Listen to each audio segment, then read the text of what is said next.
Hi, all. Welcome today. It is October 30th, and we are having our very first Life with Crypto Q&A session. Just to let you all know, I will be posting this to my Life with Crypto YouTube channel.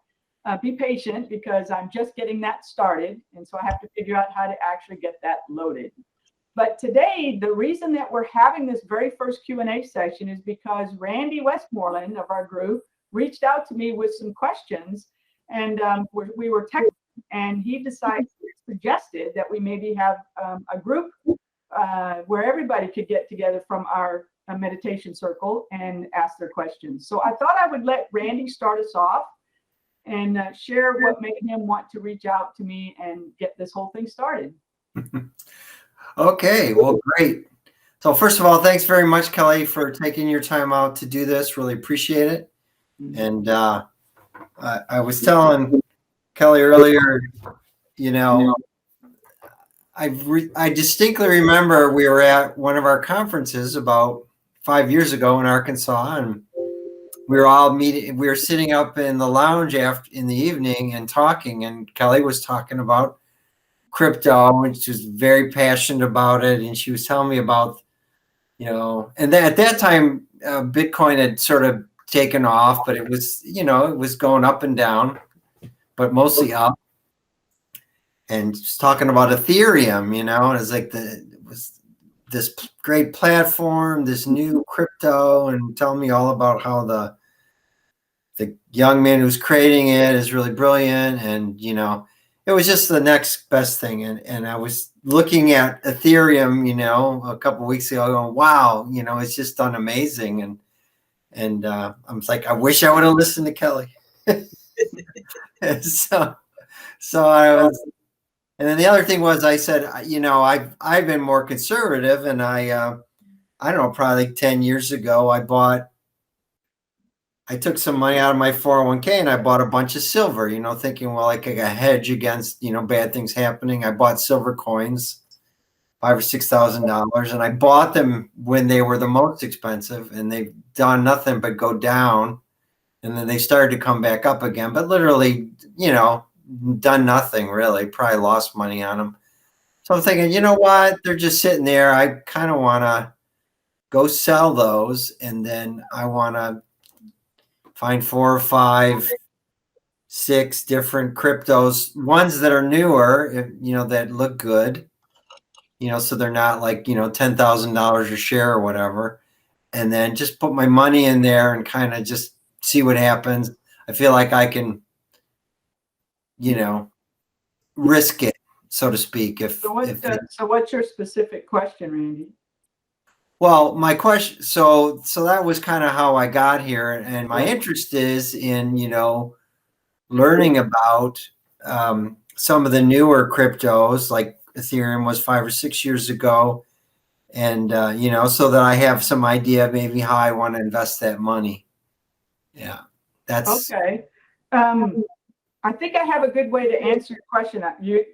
Just to give you guys a heads up, I had a preview of this question before we came on, and I'm glad because it gave me, I had a couple minutes to think about how I'd like to answer it. The first thing I want to address is your fear that your silver has lost you money. I tell everybody that's getting into crypto, the crypto is still very risky. You have to be willing to lose a lot of money in order to gain a lot of money. My portfolio has gone up thousands of percent since I started, and it has dropped. It'll drop 80 to 90% in a bear market. So I might be up triple digits in the bear market and go down to the low double digits, so to speak, in a bull market up to triple digits, and a bear market down to double digits. So it's a huge swing. So what I did when I finally took some money out of the market earlier this year, I actually bought precious metals, knowing full well that they were a little bit high when I bought them. And I was okay with that because even though they've gone down a little bit, they have not gone down 80 or 90% in value like crypto will. So my silver might have gone down from, I don't know what I bought it at, but I'll just make up some numbers. It might have gone from $15 down to $12. And you know what? I can stomach that a lot better in my portfolio than having all my money in crypto and having it go from $100,000 down to $20,000. So having bought coin is not a bad idea in my opinion. Right. But so I'll just add that, you know, it's not everything I have, right? It was kind of the money I could afford to lose. So that's kind of where I'm coming from with it. If it goes in the crapper, I'm no worse for wear. And I don't believe that silver or gold is going in the crapper. No. We'll see. I don't like to do predictions. I mean, I'm talking about crypto. Oh, crypto. You know, well, crypto may go in the crapper, but let's hope that it doesn't. I don't think it will, but I don't have a crystal ball. So I'm always, right. You know, I'm always watching it, trying to make sure that, I mean, it could go down 80 to 85% again easily, but that doesn't mean it's going to collapse. It would be very difficult for crypto to collapse at this point. But let me address your other question, which is wanting to know what to put your money into is pretty much what I heard you ask. Yeah. And that's the question that I get asked a lot by people who I talk to. I've had people actually want to throw their money at me and have me invest it for them. And I've had to say, no, thank you. I don't want that responsibility. And, you know, like the old adage goes, teach a man to fish or give a man a fish.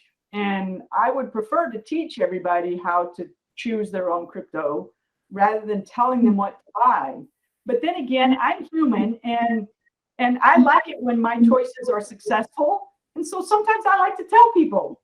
So I'm willing to share a little bit about what I've done that was successful for me. But I will tell you up front, I am not a day trader. I am not a short-term trader. If I were to give a label to what kind of trading I like to do, I would call it swing trading, which means that I want to try to catch the market at the bottom and hold it until it goes to the top. And that could be a 1 to 4 year or 1 to 3 year cycle, depending on when you get into it.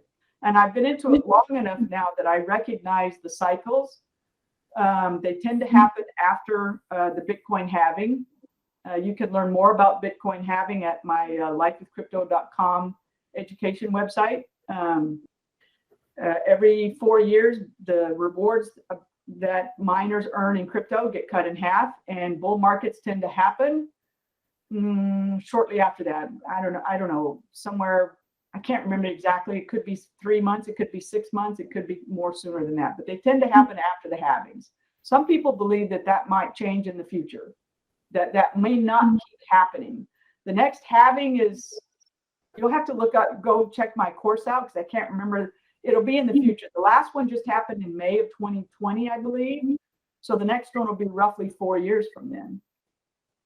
So we are in a bull market right now, in my opinion. And as a matter of fact, we are at what I would call the tail end of a bull market. Yes. So if you choose to buy some right now, that's not necessarily a bad thing.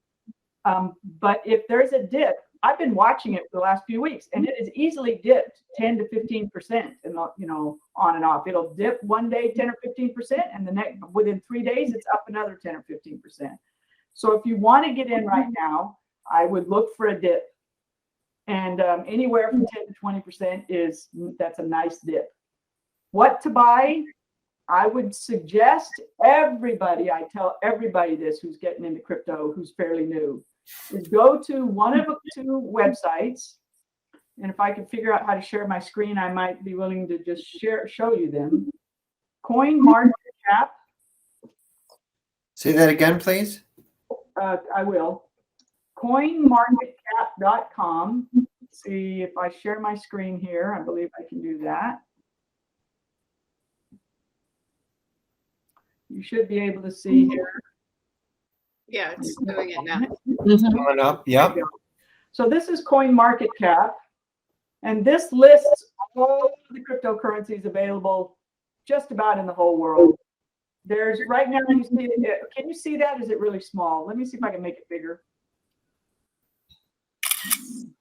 Well, it's good for me because I have you have a way to zoom it? No, I have a big screen. Yeah, let me try moving it over here. and share. Can you still see it, or did it moved off? No, I We Beautiful. see a lovely island scene now. Yeah, let me share this other screen where it might be zoomed in better. This might be a little more visible. Oh, okay, yeah, it's bigger. Yeah, Yeah. this is a, okay, so at the top, you can see here in the upper left-hand corner, there's over 13,000 cryptocurrencies right now. Wow. Yeah. Oh, you got to be careful with that. Yeah. Don't get excited about that. I'm just saying that's way more than I would have imagined. Yeah, that's why when you ask me, well, which are the newer coins that haven't yet gone up 4,000% should I invest in? That's the $1 million question everybody wants to know. Right, right. So, out of 13,000 cryptocurrencies, which ones should you choose? Well, I tell everybody, and I would tell you the same thing if we were talking about the stock market.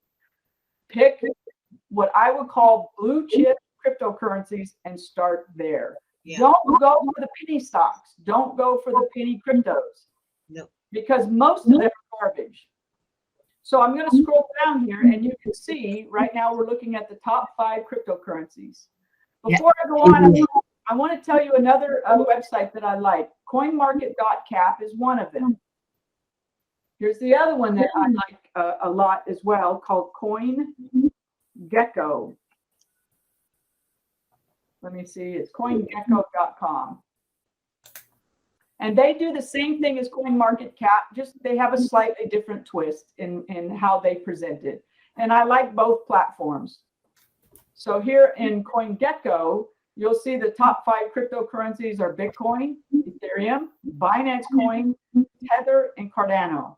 Now, isn't Binance Coin, isn't that outside of the United States?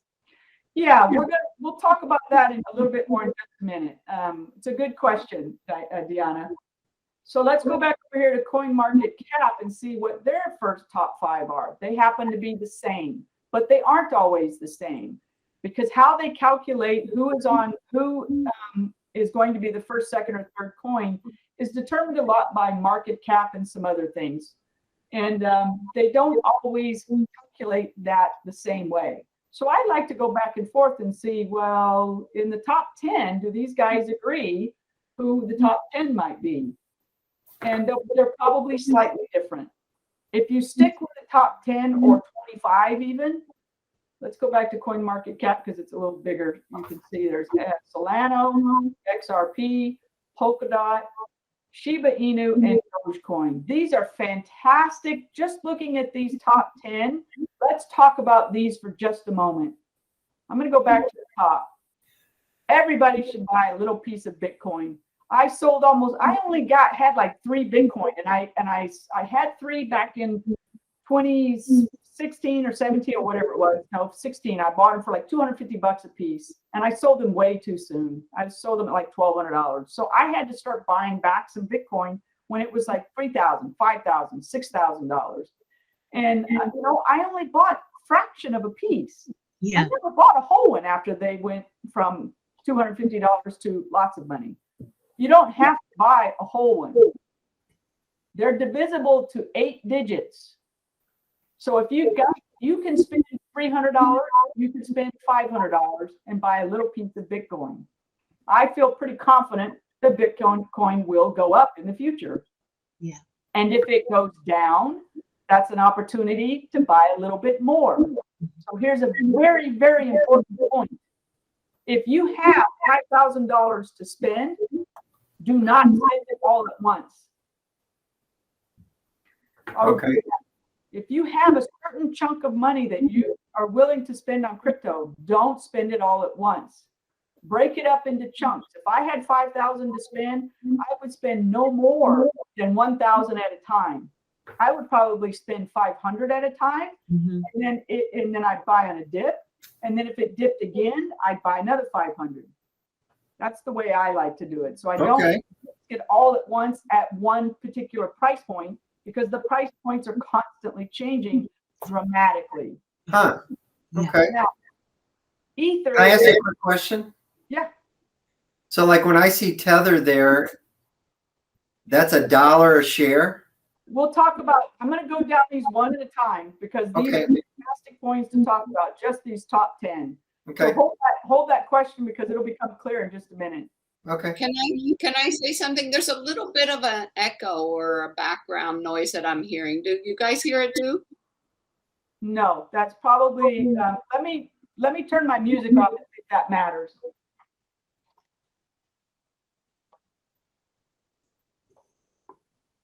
I probably can mute myself if I'm not talking. That might help. It's probably, Yeah, maybe we should all mute ourselves. I can find it. somewhere down at the bottom, there's a mute button. So I'm going to continue. So Ether or Ethereum is the blockchain that is number 2. And I started buying Ether when it was around $6. And I had no clue what it was. I had no clue what it was. I just believed in the young man that created it. And right now, if I had money to spend, I probably wouldn't buy very much Ether, even though it's the number 2 coin.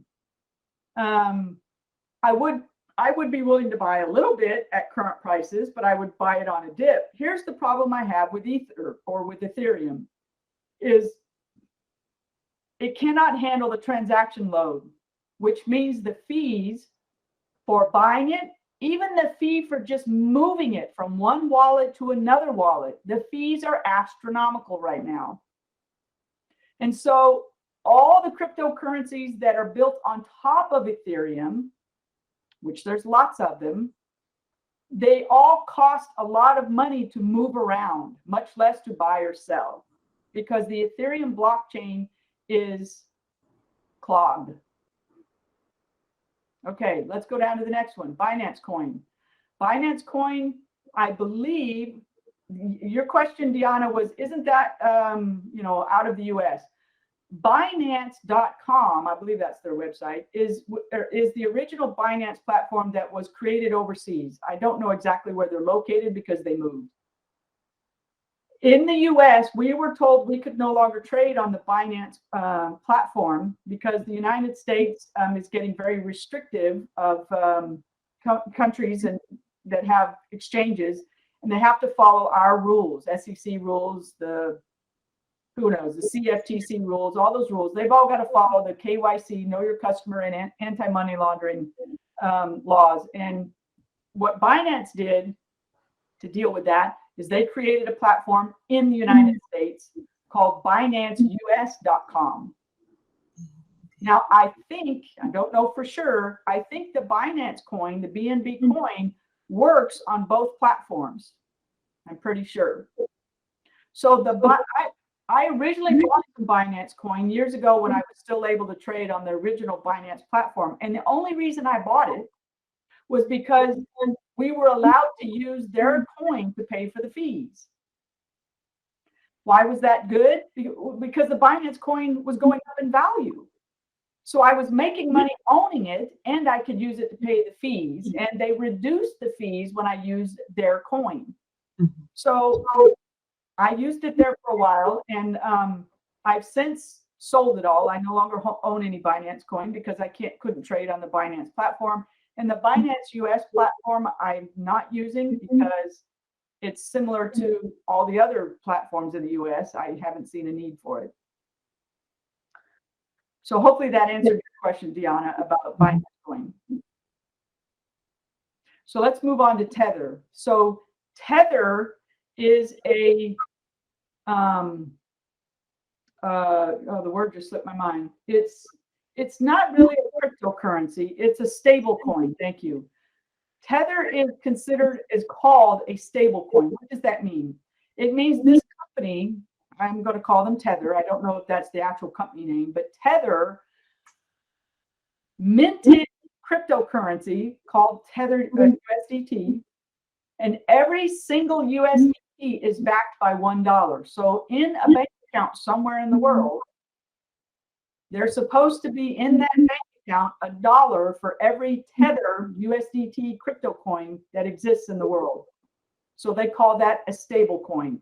And the reason that these stable coins were created is so that we could buy cryptocurrency as if we were using our local US dollars, as opposed to, say, buying If you wanted to buy Ethereum, in the past, we had to buy it with either US dollars or with Bitcoin, because those were the only two that existed, Bitcoin and Ethereum. And in some platforms, you could not buy it with your US dollars. Yeah. So some exchanges don't have, they don't have the infrastructure set up to allow you to deposit your US dollars to their platform and buy crypto with US dollars. So you can buy it with Bitcoin, or you buy US, if like Coinbase now allows you to buy USDT, Tether, or other stable coins, USDC. You can buy those stable coins and transfer them to an exchange that has crypto coins that you might want to buy, but you can't buy them with US dollars. So does that make sense? So you would never buy Tether expecting it to go up in value. Stable coins are meant to stay right around $1.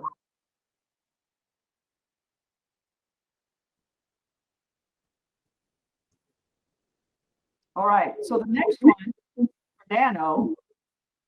Yeah, that's the one I'm looking at. Cardano? Yeah. Okay. So Cardano is a blockchain that was created by one of the founders or creators of Ethereum. When I first heard that, his name is Charles Hoskinson, and when I heard that, that made me pay closer attention to Cardano, because I really believe in the value of what Ethereum is doing. They just have to deal with their bottleneck issue. It is the most popular blockchain in the world right now for these things called smart contracts. So Cardano, the founder of Cardano, Charles Hoskinson, and the creator of Ethereum, there was multiple creators, but the guy who's known as the founder of Ethereum is Vitalik Buterin. They had a different view on how the blockchain should be created, on how the business should get rolled out. Charles wanted to roll it out more slowly and get all the science correct behind it, and Vitalik wanted to roll it out more quickly. So, so Charles left Ethereum and went and started working on the Cardano project. I decided, I found out about Cardano, and when I heard about the relationship that Charles Hoskin had with Ethereum, I decided to start buying it when it was like at 2 cents. However, I still think Cardano is a blockchain worth owning. Yes. It's a cryptocurrency worth owning. Yes. They are just getting started. They just turned on smart contracts maybe a month ago or less. So they have the capability of doing smart contracts. They have lots of developers. So I do believe that good things will continue to happen on the Cardano blockchain. And at $1.95, that has come down a little bit from its all-time high, which was around $3. I think $1.95 is still a decent price. Yeah. So Now, you can't buy that with dollars. You have to buy that with crypto? No, you can buy Cardano or ADA is the coin. You can buy US dollars on Coinbase. What was the contract thing you were talking about? What Smart contracts. is that? I'll try to talk a little bit more about that in just a minute. Okay. So ADA coin can be purchased with US dollars, and it's only been on Coinbase exchange for a relatively short period of time. It used to be you couldn't buy ADA as easily as you can now. But now you can buy it on Coinbase. And I tell everybody who's just getting started in crypto that you should start with Coinbase if you're in the United States, because it's the easiest platform to use. Yeah. I heard that too. And you can hook up your bank account and you can make deposits. Yeah. With your US dollars. So you don't have to go, buy Tether, USDT or USDC, send it to another platform and try to buy it over there. ADA is available on many exchanges. But if you're in the US and you have a Coinbase account, that's definitely the easiest way to do it. So Randy wants me to try to explain what a smart contract is. And unfortunately, I have not studied smart contracts enough to be able to communicate to you in a nice analogy what they are. I will tell you as much as I can tell you about what they are. Bitcoin was created as a payment system. It was designed to be money so that you can go buy a house, you can go buy a car, you can go buy your groceries with a digital currency called Bitcoin.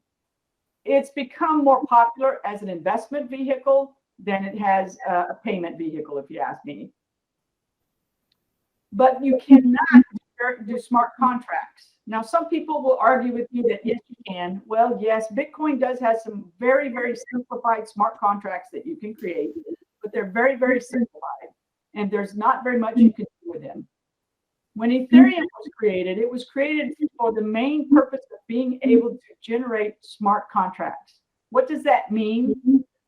It means that you can actually write code on the Ethereum platform, and in a cryptocurrency, you can write code to tell that to do something. So think of it as well, how can I say? I like to think of it as like computerized money. Like it's like money that you can do more with than just buy a cup of coffee with. You can write code that's associated with that cryptocurrency that will do something if you tell it to. So, that's blowing my mind. yes, yes. Smart contracts are extremely powerful, and they're not for the timid, and they really are for people who know more about coding. I'm not involved with any form of smart contract, at least not on purpose. But then again, if you buy one of the cryptocurrencies that was built on top of Ethereum, such as, God, there's so many of them. I don't know if I can think of one off the top of my head. Let me go find one real quick, and I will tell you. So my son is starting to study. He's going to college for programming, so he's just getting started. Mm-hmm. But I'm hearing you talk about this. I'm thinking, well, maybe this is the future. You know, can you take classes or learn about this? Absolutely. Contracting thing. Maybe that could be his. I got to tell him about this. The programming language for Ethereum is called Solidity. Solidity? Yeah, it's like solid, ITY, Solidity. And there are programs that are starting to pop up all over the United States at universities to teach people how to code on blockchain. Absolutely. Just go Google it. You'll find it all over Google. I have no idea what that means, but it sounds powerful. It is powerful. So let me give you an idea. Somebody, before we came on this call, somebody in the chat from before, on the messenger chat, asked about Chainlink, the cryptocurrency called Link. Yes. Yeah, you did, Rosemary. Yes. So Link, yes, Link is a cryptocurrency that was created inside the Ethereum blockchain using smart contract technology. In other words, they built it on top of Ethereum using possibly it's an ERC 20 coin is what it is. So using the EIP, the Ethereum something whatever, they created this protocol ERC 20 that allows them to create a coin on top of Ethereum that people can also trade. And that is created, if I understand this correctly, it's created through the smart contract. So smart contracts are used on Ethereum to create new cryptocurrencies, and there are lots of them. As a matter of fact, I believe in CoinMarketCap here, I think there is a way to tell this thing to show you all of the cryptocurrencies built on top of other platforms. I'd have to remind myself how to do it now. I can't think of how to do it at the moment. Wow, this is blowing my mind. Yep. See categories. Yeah, there's so much here that it's easy to get overwhelmed. Let me see. You click on Ethereum. It'll tell you all about, this is just telling you about Ethereum. I would have to do some to go research it again to remind myself how I can tell this system to just show me all of the cryptocurrencies that were built on top of Ethereum. I'm curious what the smart contracts will tell me. Oh, this is telling me all the places that that can do smart contracts. So I don't want to overwhelm us with too much information. So I want to try to keep it to just your guys' questions. Well, this is everything this is just so far. This is just super informative. Very good. I'm glad to hear that it's helping. So that's the top 5 cryptocurrencies.